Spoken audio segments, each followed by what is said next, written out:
We are supposed to live in the present, but how do we do it? Welcome to Jewish Meditation with Rabbi G, making every day count.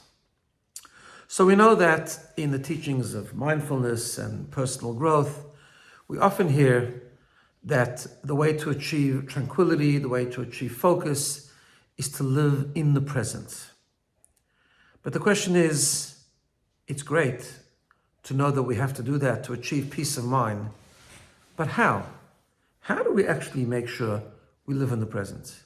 How do we let go of the baggage of the past? How do we let go of the worries of the future? How do we make sure that we wake up in the morning and all the things we have to do that day is not rushing and flooding our minds? How do we make sure that our mind doesn't scatter and be distracted into all different things away from what we're supposed to be focusing on now?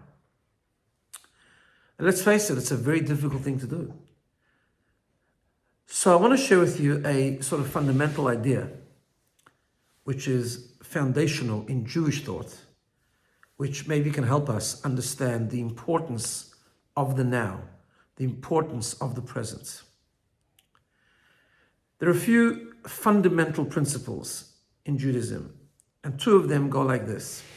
The first is that everything is b'hashgacha pratit. Everything is by divine providence.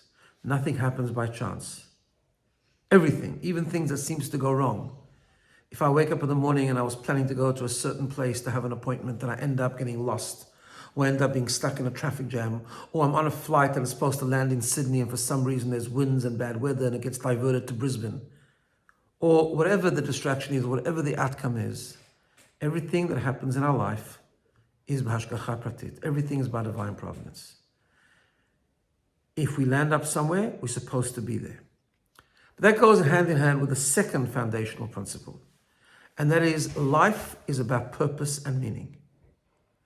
Life is about every single day achieving something meaningful and achieving something purposeful, living for a higher cause, living to be connected to something higher than us by following the values that God has provided for us in our moral code, the Torah, and becoming a better person and being kind and connecting to mitzvot and through the mitzvot to a higher being, to God, whatever that how that purpose might express itself. But we are wired, this is something Viktor Frankl spoke about a lot, we are wired to seek meaning. We're not always aware of it, but we are. The fulfillment of man, the fulfillment of the human being, the peace of mind of the human being and the happiness comes from seeking meaning. Now, what that means, if we put those two principles together, is the following. Wherever and whatever happens to me, it's by divine providence. But it's not only by divine providence, it also means that that's my purpose for now. That's what I need, that's where I need to be to achieve my purpose. And therefore, if I was meant to land in Sydney and landed in Brisbane or Perth or somewhere else, that's what was supposed to happen. And that means that there's something meaningful and something purposeful that I can do right then and right now. It might be to help someone there. It might be just to learn how to calm down and be a better person. There might be maybe we were destined to pray there. God wants a prayer to happen in that place where we landed up, or whatever the need might be. But we have to seek something of meaning rather than getting flustered. We have to seek something of meaning and purpose to do, because that's where we were meant to land up. Which also expresses itself in something a bit deeper. Some people live as if life is a dress rehearsal. This is something I'm quoting from a book on sort of daily struggles. It's called Don't Sweat the Small Stuff, and even the big stuff, right? Because we sometimes are working and we always think, when things will work out, when I'm going to get used to where I am now, when I'm going to have the right resources, when I'm going to have this, when I'm going to have that, then I'm going to be able to calm down and really live a life of purpose. But putting all these principles we've talked about before, the way it works is not like that.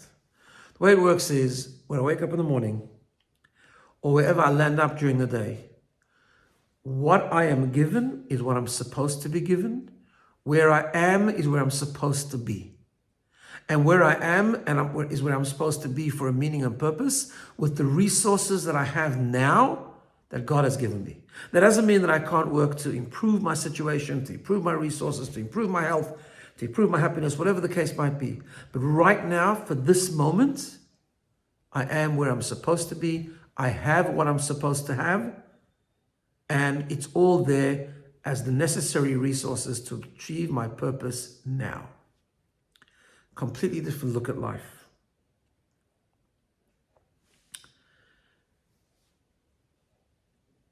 In other words, when we have that approach, when we have that perspective, and we remind ourselves that perspective all the time, the present becomes the most important thing. The present is my mission of life now. The present is my purpose now. It's not going to be better. It's not going to be worse. It's what it's supposed to be now. With what I have now, this is what I can accomplish right now. So whether I get lost or whether I get stuck at home waiting for a plumber to come for 3 hours, or whether I wasn't successful at the business deal, or I was successful at the business deal, or I have a deal tomorrow that's of great consequence, that's got nothing to do with the now. Right now is where I'm supposed to be by divine providence. I have what I'm supposed to have. And my question is, what can I do now that's meaningful? It's still hard to internalize, but it certainly provides a framework to calm down and not be frustrated, not be irritated, but to say, wow, I thought my mission was one thing today, but maybe it's something else. Maybe it's something else I'm supposed to do. And to try and find what that is and to live with something meaningful and purposeful in the present. So let's internalize that a little bit. Let's visualize. Close your eyes if that helps you. Maybe just turn your attention towards your breathing for a moment so we just focus and tap into a rhythm.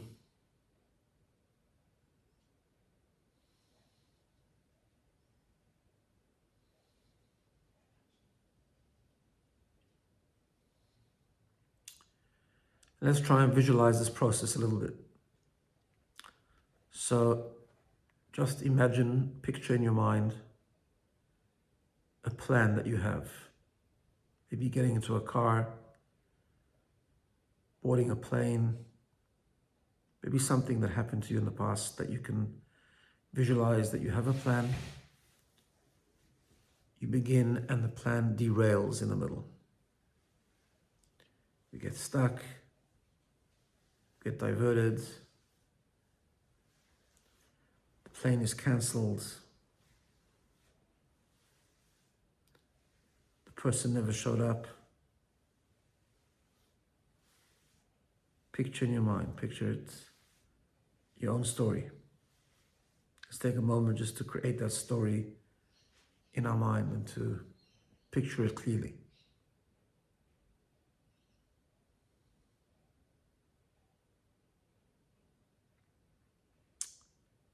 Now try and tap into the feeling of frustration. I really needed to be home tomorrow and the plane was cancelled. My day's all messed up now because this person kept me waiting. Or any other frustration. Try to feel that feeling of frustration building up.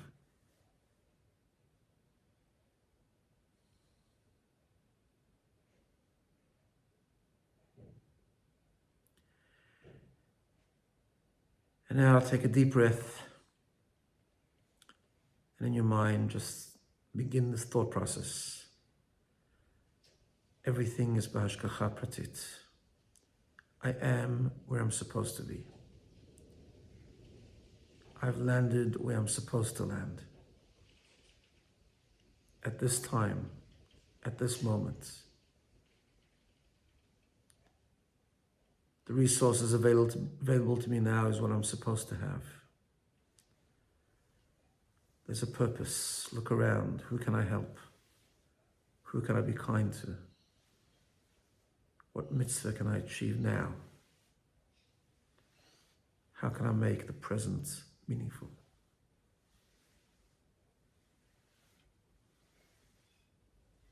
God is with me.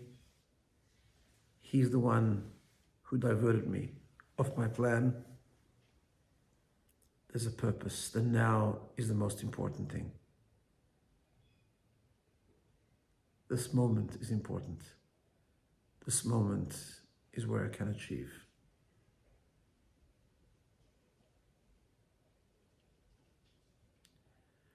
And this can become the guiding principle throughout our day. Whenever we start getting frustrated about something going wrong, let's just calm down, take a few breaths, and say, I am where I'm supposed to be. I have what I'm supposed to have. Everything has a reason. Everything has a purpose. Have a wonderful day.